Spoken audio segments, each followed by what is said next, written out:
Today we're going to talk about denial of participation. And so like I was saying earlier, I'm just going to say after the recording, I'm going to try to make the case for why denial of participation is so fundamental to our understanding of the ADA. Kat and I were talking about this before the meeting. And, you know, it really all does come from access, accommodation, having, living the spirit of accommodation and a culture of inclusion. And it really comes down to getting rid of our assumptions and ensuring that we are providing every path, every alternative path that we can, every way we can for people to participate in our programs and services and enjoy the benefits that everybody else does when they interact with the state, both from an employment perspective and from an external perspective. And so I hope that I can make that case for everybody because for me, the ADA really is almost as simple as denial of participation. Once you get beyond the idea that everyone deserves the right to participate in your programs and services, even if it has to innovate and find new ways to accommodate. When you get to that point, everything else just becomes technical standards. I did want to put out just one thing, just to support OIT for all the ADA coordinators on the call here. Your understanding of the ADA is really essential to how your organization and your agency operates and delivers services. And the accessibility folks right now, they have a lot of difficult decisions to make. They have to decide what's going to be prioritized in technology. They have to decide what products and services are going to be the most important, where to spend their funding, where they need to make a case for not now, but soon. They need to know where they're going to make the impossible argument. And accessibility professionals are a little bit different than ADA professionals. They're coming at this first from a technology perspective and then learning these concepts. Whereas if you're an equity practitioner, an ADA coordinator, you're coming at it from an ADA lens primarily and an equity lens. And I think that a lot of the concepts that we learn in the ADA are super applicable and be very helpful to your colleagues in your agencies, the folks who are doing the accessibility work. So it has nothing to do with denial of participation. I just wanted to make sure I put that plea out there and ask everyone to try to get with your accessibility folks and help them wrap their heads around what a transition plan looks like and what accommodation looks like so that they can better prepare, because they've got a pretty big job right now. And their dates are coming. And so we need to help them plan and prioritize as much as we can. So that's just a favor I'm asking everyone to, if you're not working with your accessibility professionals, please reach out to them and see how you can partner with them to help them understand what they need to do next, because they're focused on the technology piece, but we are about to move into a phase in which planning prioritization is going to be key. And those are all concepts that ADA coordinators are naturally doing every day. So with that said, I'll go ahead and get started. I appreciate your time. So I want to talk today about what denial of participation is. It's a very, very small clause. You could even argue that it's a provision, not even a clause. But it's a very, very small paragraph that has a lot of implications. It was our second highest voted topic, so we're going to cover this today. I'm going to give some examples of denial of participation and then how to look for it. And again, it's going to all come back to we don't want to make assumptions. That's the key here. So what is denial of participation? I'm going to read this one. The next one I'm leaving on the slide for reference so everyone can access it. I won't read every slide because this slide does have a little bit of heavy text for some of these examples, but essentially denial of participation occurs when a qualified individual with a disability is denied services on the basis of their disability or on the basis of assumptions about their disability or their association with someone who has a disability. And you'll see what I mean as I kind of walk through this, the different examples of, why we want to be aware of what that really means. So this is pulled right out of the ADA. And again, I won't read this other than to say that essentially this word salad means that basically you cannot deny access or benefits or services on the basis of a disability or the assumption of a disability or an association with a disability. And I'll let everyone read this, but this is pulled right out of the ADA. This is the entire paragraph we're talking about today. Like I said, very, very small clause, could even really be called a provision. I don't even know if it's necessarily a clause. So let's just go through some of these examples, if that's okay. I'm going to go through a few of these, And as I said, I'm going to try to work through this very quickly so that we have time to open it up. I'd love to know where I'm wrong because, again, these are recorded sessions that we want everyone to have access to. We want people to have the best information. So first, we'll talk about denial on the basis of medical treatment. Now, having spent most of my time working in lawsuits, I'm a big fan of pulling case law. I'm not an attorney. I just love it because it's the thing that helps, it guides us. Laws influence policy, policy influences culture. So it's just very important understanding. So I love pulling these DOJ cases, and I can give people resources if you want to know where to pull these when you're trying to advocate within your agency and make a case for something. Pulling the case law, pulling examples, obviously, is going to be the best thing to do. So the first one is a DOJ case from 2017.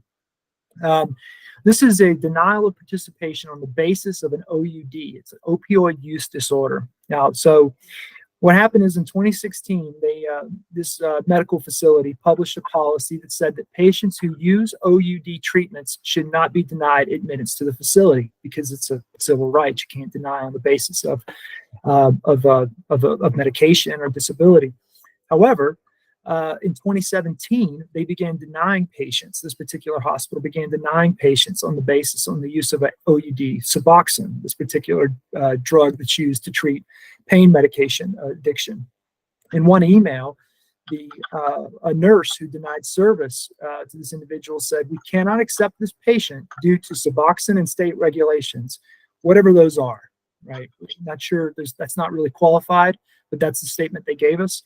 "If there's a med change, please advise and we will consider." So they have a standing policy that they will not deny services on the basis of a medication.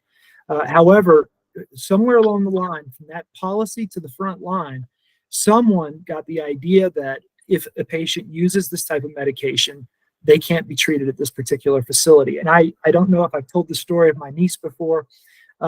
This is very common in medical facilities. My niece, who has autism, who lived with me for several years, one day she had a stomach problem, and it took her to a doctor's office. It was about 7 o'clock on a Saturday night, and she's nonverbal, and she couldn't speak about what the problem was. She could only point to what it was, and she had a stomach ache.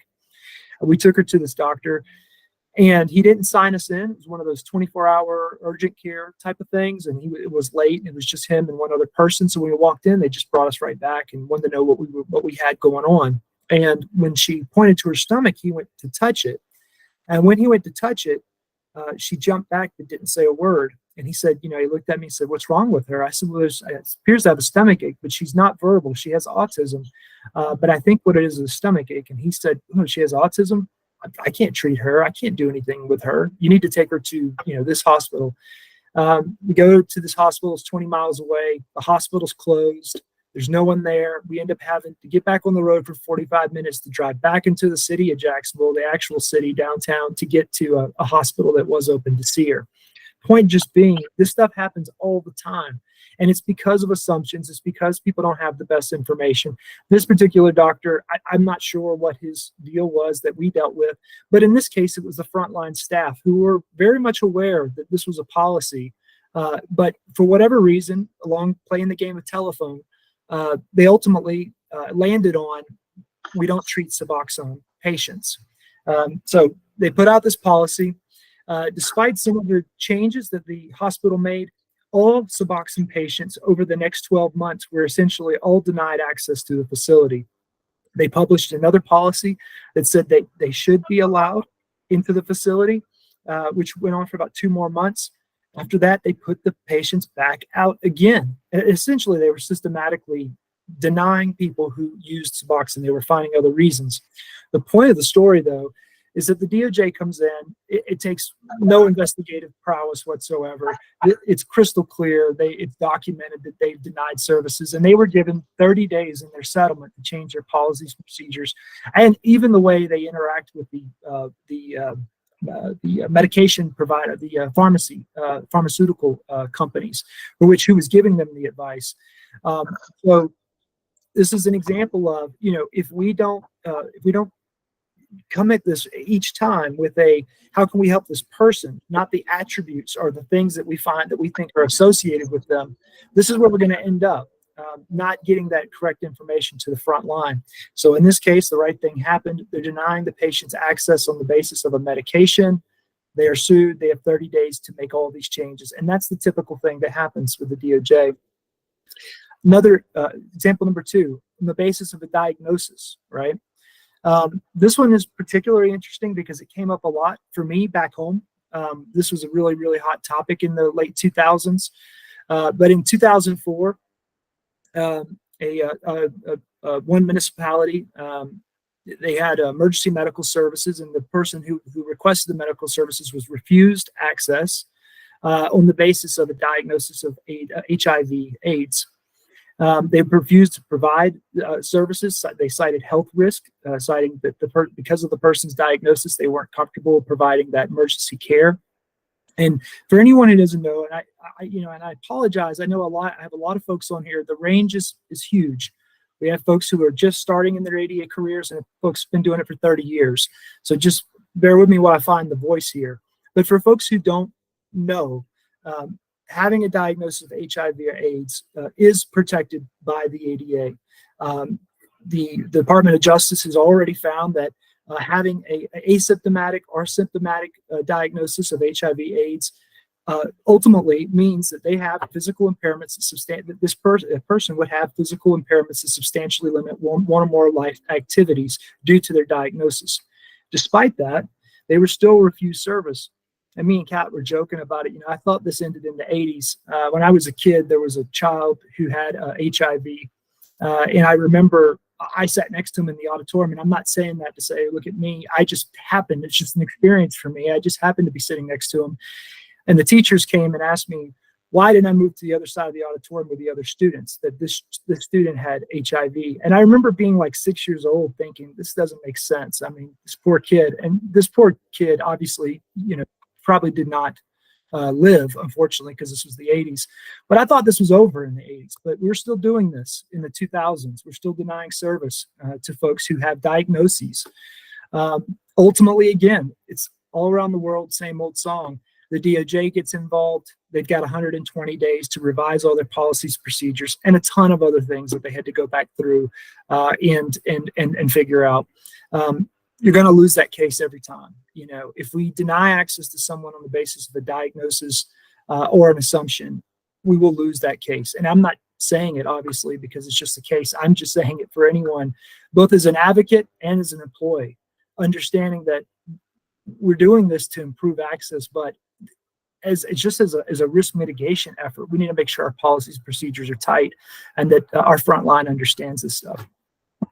Example number 3, the most basic, right? Discrimination on the basis of a disability. 2008, and this particular DOJ case resonated with me so much because of my own struggles with my daughter in her private school. I had the exact same problems. For the first 3 or 4 years of my daughter being in the school. You may say, why not take her to another school? Well, Jacksonville's got terrible schools. Every school's a 1 or a 2 out of 10. And so, if you don't have them in a private school, it's pretty rough. That's a different problem. But people want their kids in the better schools. And so anyway, this one really resonated to me. In 2008, a parent of a 5-year-old child with autism is notified that the state-funded private school is no longer accepting children with autism. This all goes back to the same kind of thing, making assumptions about their care, about their needs, and assuming that either you're not qualified to do it, you can't do it, or it's too expensive to do it, or that it could be a safety issue. It's always going to lead to the same outcome. In 2008, they reinforced their policies and procedures, and they began to refuse to admit children with autism systematically. It wasn't just one family. It was every child that came in. If they had any diagnosis of autism, they were denied entry into this facility. It's 100% state funded. It's a preschool program that provides preschool educational services. And because it's not only, even if it wasn't state funded, but that makes it kind of the double whammy. Because it's state funded, they're a place of a public accommodation and protected by the ADA. And so you can't just make assumptions that because someone has this diagnosis that you can't provide these services. Ultimately, again, the DOJ gets involved. They've got 30 days to recreate their policies and procedures. They had to designate an ADA coordinator within 30 days and reevaluate and rewrite all their policies and procedures within 60 days. And that's probably not even counting the countless barrier removal programs they had to implement because this is a school, and I have no doubt they were not accessible in other places. So again, for anyone who's just joining and become running into your ADA career, understand that any place of public accommodation, we're prohibited from subjecting an individual on the basis of disability or opportunity or benefit. I mean, denial of participation on opportunity, a benefit, a program, or service. Regardless, there's no way. We have to have a culture of accommodation and access. That's the only way. We don't need to be looking for ways to say this person can't participate. We need to be looking for ways to say how can they participate. That's the truth of it. That's the heart of denial of participation. If you zoom into this a little bit more, again, it's all about the basis of disability, the assumption of a safety concern or other or medical concern or an association or affiliation with someone with a disability. We cannot deny access on the basis of disability, and we must provide accommodations unless it creates an undue burden. I know we went into undue burden quite a bit in another presentation, but I think it's worth just saying here that undue burden is a pretty hard threshold to reach. There are levels to this. There's readily achievable, there's maximum extent feasible, undue burden, and then undue hardship, pretty much in that order. And so when an accommodation is requested, if the first two tests aren't passed, you can't claim undue burden. First of all, let's say, for example, we had someone who needed to have their work desk adjusted. It's completely within our capability to do it. We have program budgets for it. It's readily achievable. We have contracts in place to do it. We understand how to do it. It's something that we can make a phone call. There's a program in place to do it. To the maximum extent feasible would mean that we did what was readily achievable. However, we hit this wall. We only have this one type of computer that can work with this one type of desk. And unfortunately, to change it would cause a fundamental alteration because, say, it's a security risk or a cybersecurity risk. To that extent, we've done everything that was readily achievable. We've bought the desk, we've rearranged the office, we've purchased all the computer equipment. We have made the accommodation to the maximum extent feasible in this case. For us to go further and say it's an undue burden would be for us to say that we cannot provide any of those things right now, whether it's budget or contract constraints, physical restraints, whatever it is. But it's a high bar, it's a high threshold to meet. So we need to have that culture of accommodation, culture of access, culture of, hey, what can we do? What can we do right now? What can we do tomorrow? What can we plan to do? That's how you hit those three levels. So I have a fourth example that I think is a bit fun. It's kind of interactive here. So I just want to kind of summarize here. You cannot deny participation on the basis of a drug use or a type of treatment. We cannot deny participation on the basis of a diagnosis, and we can't deny participation on the basis of disability in general. And this example is not in here, but even in association with a person with a disability, you could not deny services to someone who, say, their brother or sister or mother or father who had a disability, and you're trying to advocate for them. We can't deny services to that person either, advocating for that person. You can't say, I've had enough of this. This person doesn't get it. They've got to go. You can't do that. We've got to find a way to resolve the issue and accommodate if possible. So let's talk about this assumption piece, because this is really interesting. Story about service animals, but I'll save it because this one's really kind of interesting, actually. So I don't know how many people here know what questions you can ask. I'll leave that for now. Service animals are always this real sticky thing that everybody thinks is complicated, but it's really pretty simple, actually. It's pretty simple. It's just that it gets to be, because it's so specific the way you have to handle it, people think it's more complicated than it's not. But in this example, this is another DOJ case. Library visitor reports to work with their service animal. Security guard, day one on the job, whatever the case is, sees the service animal and says, you can't have the service animals, the animal's not allowed into the building because they don't look clean, you're not sure if they have their shots, whatever the case is. And so they ask the owner for proof of vaccination. That's like, okay, that's what I've been taught to do for whatever reason, whether that's right or wrong. In this case, the owner goes back home and gets the vaccination record. She actually had it in this case. But she presents it to the security guard, and she still refused entry because of the dog's demeanor, because the service animal's demeanor. This is the kind of the crux of the case, because what happened is not being allowed to bring her service animal in, being sent back home to work through finding the vaccination record just to come back and be able to do her job, because she got a security guard. He's there day one, doesn't know, sends her blood pressure up. She goes to the hospital. Now she files a case. And of course, they lose the case. But here's the funny part. So I kind of want to know where everybody's at on this. And I kind of wanted to kind of put this out there and ask you where security went wrong. Okay. So the first piece of this, asking questions about the service animal. Does anybody know? You're welcome to put it in chat or hop in if you like. Does anyone know here if you can ask questions about service animals and what questions you can ask? I'm curious. How many folks here? Yes, only 2. Nice. Okay. There are 2. Yeah. Okay. So what are the 2? Does your service animal serve a medical or assisted purpose? Okay. Sir, yeah.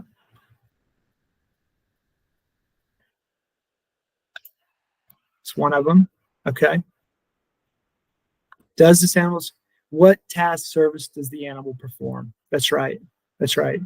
Those are the 2. Now, I think, yeah, both of those, I'm sure I got the wrong wording. Yeah, that's funny, Jeffrey. Yeah. So yeah, that is essentially the 2 questions you can ask. Is this a service animal? Does it, and what service does it provide? And what task does it perform? And you can ask, as Suri put in a question, you can ask that, but you can't go into, asking questions about the person's disability, all these other things. Where'd you get this dog? None of that matters. Is this a service animal, and what tasks do they perform? What medical needs do you have? Okay, so they ask a question about the service animal.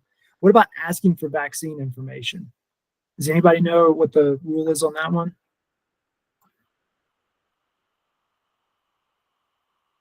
Okay. Okay. Oh man, did I stump? Okay. So here's the deal on the vaccines. You can ask if the service animal has been vaccinated. Same. Yeah. You can ask, that's right. You can ask whether or not the dog has been vaccinated, but here's the key to it. The requirement is that this be a universal policy. So if the state requires vaccination, if the county requires vaccination, the city requires vaccination, or if you have a organizational policy that all animals, all dogs have to be vaccinated, which I don't know why an organization would, but if the county or city or state has that, you can ask that. And if they're not vaccinated, you do not have to give them access to the building, because they still have to follow all the same rules as everyone else. So one to keep in mind. Okay. Asking the owner what service the animal provides. I think we covered that in question 2. What about denying service based on safety concerns? How does anybody feel about that? Okay. I'll take the silence for not good, right? Yeah. Yeah, that's correct. We can't deny based on safety concerns. Now, there are some tricky situations here. We had a case one time at a library in Jacksonville. I don't know if I've told this story before. Had a woman, she came to the library. Anybody cut me off if I've told it, I'm sorry. Woman comes to a library, brings her service animal. She is wrapped in protective gear. For example, elbow pads, wrist pads, knee pads, a helmet, ankle pads, full clothing, layers of clothing. And it's really not clear to me what's going on here, because, she's not an athlete. She's not in danger to her. This isn't safety equipment for any obvious reason. She sits down. This is actually in an ADA symposium that we were hosting. She sits down and I start to see the dog really going crazy. It's jumping all over the place. It starts biting her even. It starts biting her. And that's when it becomes super clear to me why she has this protective gear on, because every time it goes to bite her, she just gives it the elbow, the old, and it's grabbing onto the elbow pads, and then it's grabbing onto her knee pads. So I go up there and ask her very nicely, ma'am, is the dog vaccinated? It's very loud. There are 400 people in this room. Could you, try to control it? She's like, oh, I got it. It's no problem. It's no problem. I said, okay, well, because it's attacking you, as long as it doesn't attack anybody else, I didn't really know what to do, So walk away. About 5 minutes later, the dog is barking, and everybody else, everyone that walks by, it's barking, and it is really locked on to her pads. I mean, it's like completely just, mesmerized with attacking her. So I'm like, okay, I think it's probably safe now to say maybe you need to remove the dog, because it's not just about the vaccinations or anything else. At this point, the dog's out of control. This isn't an assumption about safety. It's an observation about safety. The dog's out of control. It could attack anyone at any time. So I go down very nicely and I lean down to say, I think that it might be time for you to take the dog out of the building, because I'm worried about its safety. And as I'm saying it, the dog jumps up, grabs my glasses, gets my eyebrow, half my eye, and rips down. Pool of blood comes down. I look down and take my glasses off, and I said, well, I definitely think it's safe that the dog needs to go now. So we want to have you here, control the dog. The point of the story is that we can't make it based on assumptions, but we can make decisions based on observations. I was super uncomfortable. When you're in the middle of like 7, 8 lawsuits and you have to go tell someone that the service animal has to go, which is, that it was super, super tough actually at the time. With that said, I know we got through this pretty quick actually. In denial of participation, essentially what we're trying to do is make sure that we are providing service to all individuals with or without an accommodation, whether or not they have a disability or not. And one of the ways we can start to try to identify where these gaps in services may be in terms of how our frontline interprets our policies and procedures is to start with that self-evaluation, okay? Pull your policies and procedures down. Look at the things that the public can see. Look at the things that are your operating guidance for your employees. Pull them down, grab the checklist that we have in the access folder, and just try it. Just put one day aside, read through the checklist, and read through a few policies and work through that checklist. You'd be surprised at how kind of eye-opening it is, to be honest with you. But this is in the ADA. This is a requirement of ours. As part of our self-evaluation, we're required to identify all of our programs, activities, and services, and we're required to review all of those policies and practices that governs the administration of those services. We have to review our policies and procedures to ensure that no qualified individuals are going to be denied on the basis of disability or assumptions about their disability. And I am sorry for the short presentation today, but the whole point of those examples was just to say that if we think that our policies are like perfect, we've implemented, we've done great, think again. The folks at the hospital thought that too. We're providing a great service. We're helping patients. We're just not set up to treat patients who take this medication. But in this case, this doctor didn't have some type of special other qualifying thing that would have limited people from access. It was just that they didn't want people using that medication. So you can't do that. Download that checklist as just an experiment. Just pull some of your policies down, pull out the checklist, run through it, take a look at it, see if you identify any of those things. Are we making decisions based on assumptions? Are we providing accommodations? Are we looking for ways to ensure that all people receive service? Are we putting limitations on the way that people can interact with our programs and services? Or are we just making assumptions that, for people who live here or people who do this, they may have challenges participating, or we may be limiting in some way if it's this type of disability, or if this person has this kind of issue, refer them to here. Maybe that policy needs to be tweaked a little bit. So these are just making sure that denial of participation is not baked into your policies and procedures as they are, and you can do that using that checklist. Denial of participation is literally two of the maybe 3 of the questions on that checklist. It can go deeper. We can talk about equivalent services and all the other things that are part of that bigger clause. But ultimately, you pull down that checklist and read through your policies, procedures, and you're going to find a lot of stuff. Also, use the accommodation fund. That's what it's there for.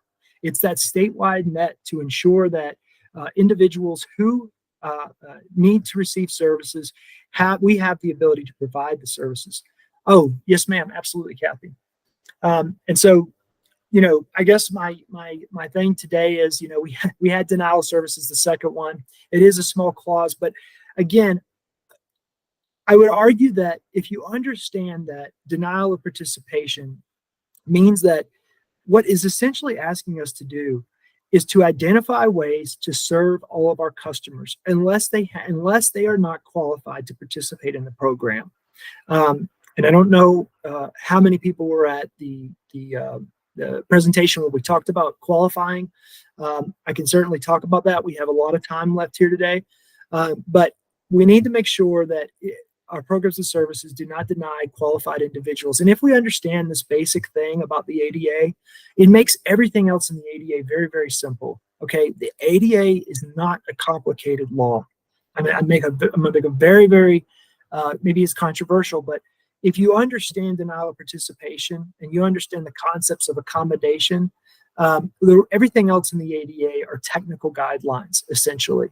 Okay, there's other moving pieces to it. There's other provisions, of course, that are important, but the spirit of the ADA is to ensure that we're serving all of our customers, making sure our employees have the ability to do their jobs and participate in all the benefits of employment.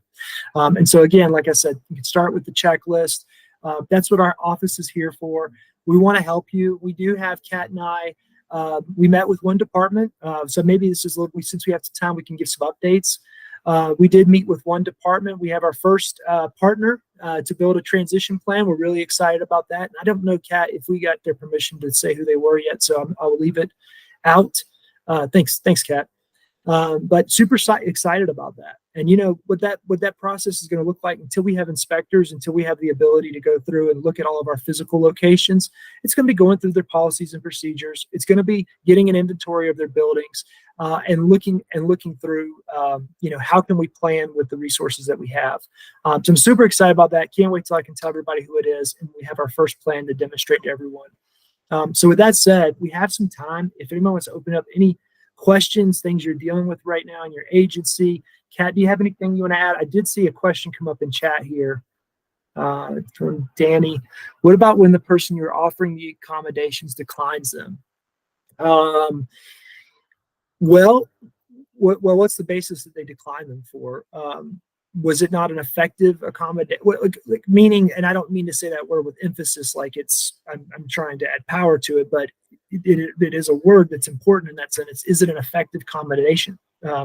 Did we provide the accommodation that's most effective for them? Because we do have some leeway, but ultimately we need to try to provide the accommodation that's most effective for the person that's requesting it. Kat, do you want to add anything to that from an accommodation standpoint?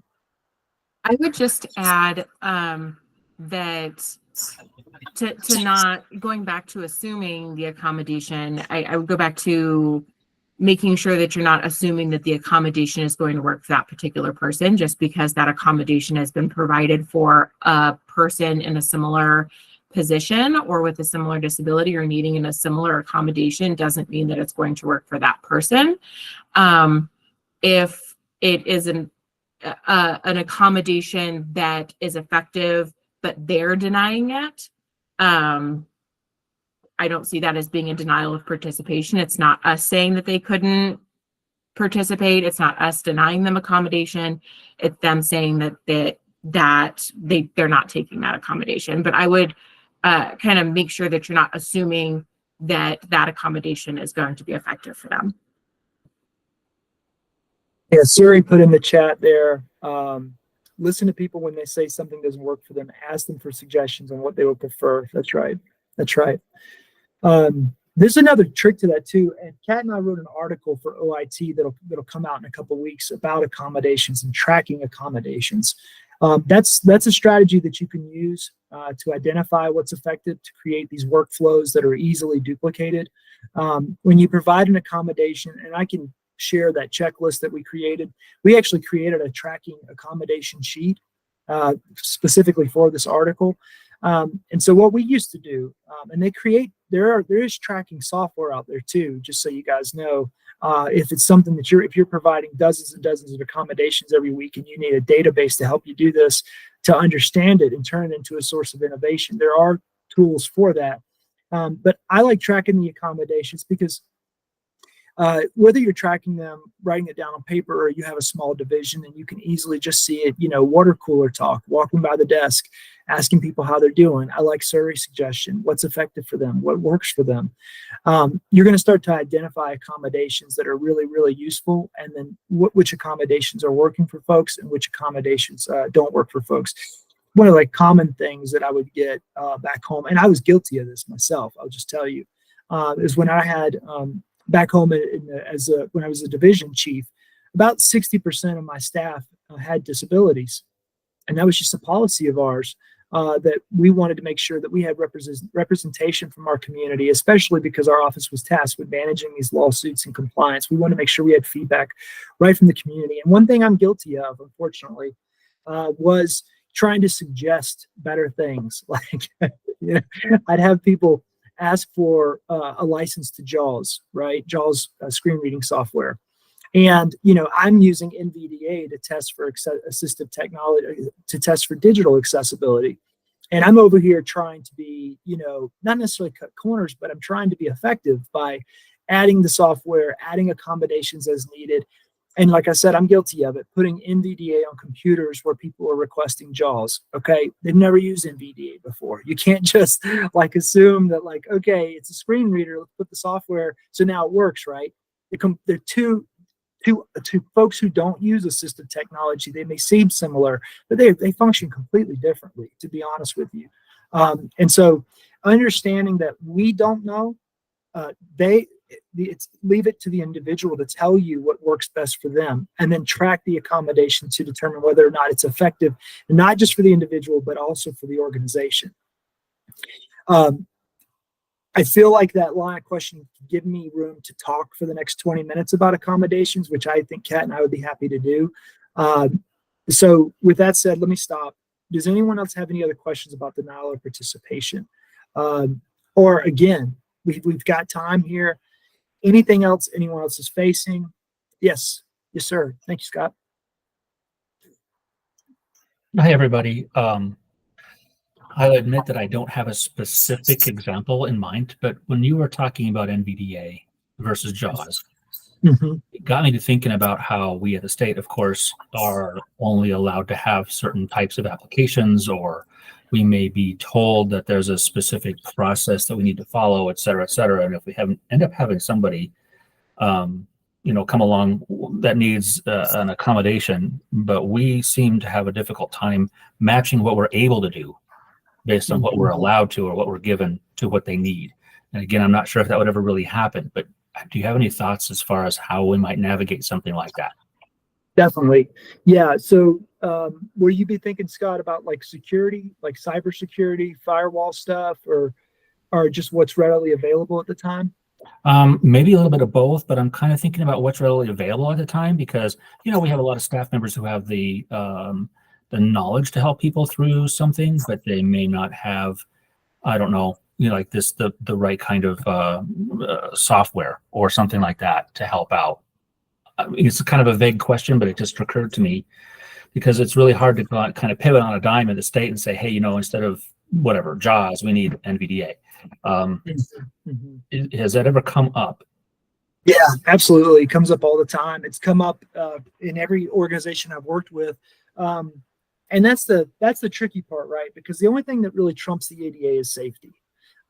That's a very generic thing to say. I'm not saying the ADA has the final say in everything, not at all. But I mean, in terms of making decisions of undue burden, maximum extent feasible, undue hardship, the thing that really trumps the ADA is safety. And I don't mean assumptions about safety. I mean observations, facts about safety. And so cybersecurity is in this weird place where it's like, if there's a known cybersecurity threat, it makes a lot of sense. But if, you know, we're making assumptions about software in general, that, you know, we just don't approve any new software because we're not sure of the security implications. Right. That's tough. And I would argue, though, that unless they can provide an actual rationale for why this particular software it presents a security risk, that I would say that it doesn't pass the sniff test in terms of undue burden. They would need to do better than say, well, we have cybersecurity issues. Okay, well, define them, please. Like, tell me, you know, here's the software, here's the application, here's the package. You can download it for yourself. And if you don't, if this doesn't work for you, if it's not compatible, let's go beyond security. What suggestions do you have so I can go back to this individual and talk to them about what would be most effective for them? But I don't think assumptions based on security or safety are valid. You know, like in terms of strategy, we could talk about that in a different way, but I don't think that the barrier to throw up the wall and say there could be cybersecurity issues, I don't think that's a valid. I would push them to define that a little bit better and clarify, because we wouldn't be able as ADA coordinators to argue, well, it's cybersecurity service. Says who? John in IT. Okay, well, why did he say that? Did they look at the software? Did they provide justification? Did they actually put it through the test? We had one time that the IT didn't want to let me put a TTY line in my office that we were mandated by the DOJ to put in because they said there were security concerns. Maybe they are, but, you know, point them out to me. Just tell me where they are. Tell me why I can't provide this additional tool. So I would, in terms of one, I would not accept it. I would ask them to clearly define it just to help you do your job so you can make your case to narrate this is why it's an undue burden. IT has presented this valid security risk or this compatibility issue. But in terms of finding the best solution, if you come to a wall and you just can't find the best solution, we still do have, if you look it up, we still do have the flexibility to choose the accommodation. And I just want to say that so carefully, though, because it's such a slippery slope for someone to say, well, we have the flexibility to choose the accommodation. So we chose the one that costs $1.99. Like, you know, like that's just such a slippery slope. We have the right to choose the accommodation, but I can tell you that the courts, they're going to want us to have gone through that good faith due diligence of trying to get the most effective solution, the solution that the employee or the resident preferred, before they're going to just say as a blanket, okay, well, they tried. We just have to give them, like, it's just grandfathered in their organization that has the right to choose. We do have that right, but the preference goes to the individual requesting. Does that help, or is that still super vague? No, I mean, it was kind of a vague question, but that actually helped a lot. Thank you. Okay. Yes, sir. Yes, sir. Yeah. And we can, working closely with the TAP team, we're trying to make sure, because they're doing an incredible job. And this is a different group. But, I am very happy to talk about some of these more complicated things and work with folks to help you. For my part, from an ADA perspective, I'm not in digital access space. I'm happy to work with folks to help you navigate this thing and make an ADA at least case. We still have the state law. It still says what it says. We have these rules coming, but I think that, they even said it today. We know that we're not going to get to 100% perfection at this point. So that's why I kind of started with the plea today. And I don't know if you were here, Scott, when I said to everyone on the call, if you're an ADA coordinator, if you have a great working relationship within your agency, try to reach out to your accessibility coordinator, because the things that we're doing every day, denial of participation, accommodation, undue burden, working through lawsuits, working through, making sure that we're providing effective communication. All these ADA concepts are now coming into play with this law, because it goes, it goes beyond this technical piece, So I'm super happy to help there. And I can even, if you guys would like, if there's enough folks on the call, I'm happy to. I'd probably have to talk to Karen. I want to make sure I stay in my space, but I'm happy to walk through how I would plan for something like this, if anybody thinks that would be helpful. You know, from the, okay, cool. From inventorying to prioritization to, you know, whatever else, how I would prepare my agency for this. I'm happy to do that. And so, yeah, and I can still keep it along the ADA vein for everybody else on the call, because it'll be similar to transition planning in general, you know. Yeah, that would be Yes, great. sir. Okay. Yes, sir. We can do that. Hey, Dan. Thank you, Kevin. Dan from Department of Revenue. Just, I have to give a bit of a shout out to the guys at OIT to say, I understand Scott's concern because I have already had requested software go through the security evaluation process. And OIT isn't going to say you can't use something, but they will deliver you results back like we got, which say this is high risk. And so there are going to be cases where you can't meet that. You have to stick to what we have in the service catalogs. You have to stick to what we can access through state procurement law, because I also have a fiduciary responsibility to the citizens to shop from those services and not go sign contracts all over the place. The other thing is you are not going to be able to use something that is likely housed offshore or puts data at risk for that. So you're balancing the risk assessment situation. Yeah. Yeah, that's fair. That's actually a really great point, Dan, because you're right. We can't introduce risks to the state. I have always believed the way I was trained, and I would encourage everyone to try to think like this. Our job is twofold. It's to advocate for individuals with disabilities and to protect our organization, because protecting our organization creates a path for sustainability for individuals with disabilities. So I 1,000% agree with you on the fiduciary duty and our responsibility to the organization. Yes, sir. Thank you, Kevin. I should just follow up and say, and OIT found us an acceptable solution. They said, hey, woo, not that one. How about this one? And it met the same requirements. So it served the purpose. It just was reinforcement of, ooh, okay, we got to keep everybody on the same page so they know how to do this efficiently. Yeah, that's a great point, Dan. I appreciate it. And so I want to make sure I clarify that for everybody too. We're not saying that we have to do everything. Like if someone says, this is the software I need, and we can't get access to them, we're not all of a sudden, you know, hands out like this, handcuffed, holy crap, what are we going to do? That's not the situation here.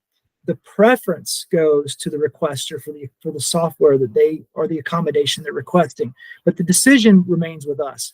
And if there are valid concerns and we can provide alternative solutions that are just as effective, we absolutely can pivot and offer other solutions.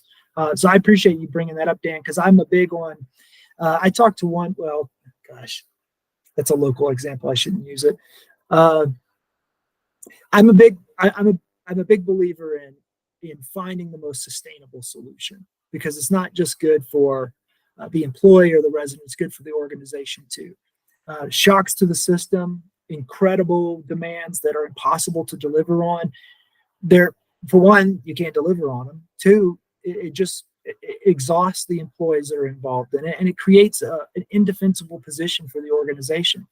So we need to be focused on what the realities are here, the things that we can do, should do, and ultimately will do that are possible, things of value, finding the best solution, things that are actually possible.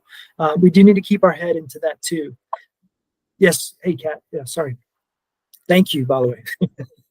I was just going to say too, I think it really comes down to having conversations that we all are experts in our own particular areas, and just acknowledging that we don't know all of the things, and having those conversations with more people and having those ideas that kind of come together to find that solution. Like we're not siloed in our own little space, and we can reach out for help, reach out to other agencies, reach out to other ADA coordinators. If it's a technology issue, reach out to OIT. That's why they're there, and have those conversations to see if that doesn't work, is there another option? We are so fortunate to be able to have so many options for things, accommodations for people with disabilities, that there are so many more options than we know about. To have those conversations is so important. Yeah, I appreciate it, Dan and Scott. Those are great. So we have on that note, so what I'll do for everyone, and I think it would be useful for even ADA coordinators who aren't involved in the digital accessibility piece. Let me get with TAP and see what they think about us walking through, here's how I would inventory, let's pick a fake organization. Here's how I would inventory this organization, assess it, prioritize it, and develop my plan. And here are some of the ADA tools I would use to justify my decisions. I think that would be a very cool and useful presentation. Yeah, so I'll put that together. I'll work with TAP on that one. So going forward, I think, so in March, we'll either have that, an accommodations presentation, or we'll have relay. And then in April, we'll have Rocky Mountain ADA Center for Everyone, which I think is really great. I've known Emily for a while. I'm not super close with her. Erin could brag about her and sing her praises much more than I could. She is awesome. Her and Dana have been running that place for a while now. And so, yeah, super awesome. They're coming. Emily Schuman's coming, director of the Rocky Mountain ADA, to talk about effective communication. She'll also be open for questions. So I really like that part, because we're talking about all this stuff coming up this summer. And then in May, whatever we don't do in March, whether it's accommodations or this idea we have, we'll do it in May. So that'll be kind of our loose schedule. And in the interim, as I always say, I'm here. That's Kat and I's job, to run the accommodation fund and be here for technical support for you. We're both coming at this from the same place as you. Our hearts are in the same place, and so we just want to help you get the right information and save you a lot of stress, and help you improve your organization without breaking your staff and denying participation, right? So, yeah. So anyway, if anyone doesn't have any questions, I'll give you some of your time back. I really appreciate all your support. I'm so grateful to see you all here again today. Really excited about the next couple months. And I'll stay on in case anyone has any questions. But with that said, I'll go ahead and stop the recording and just hang on. And for everyone who's leaving, I hope you have a beautiful day and a wonderful weekend.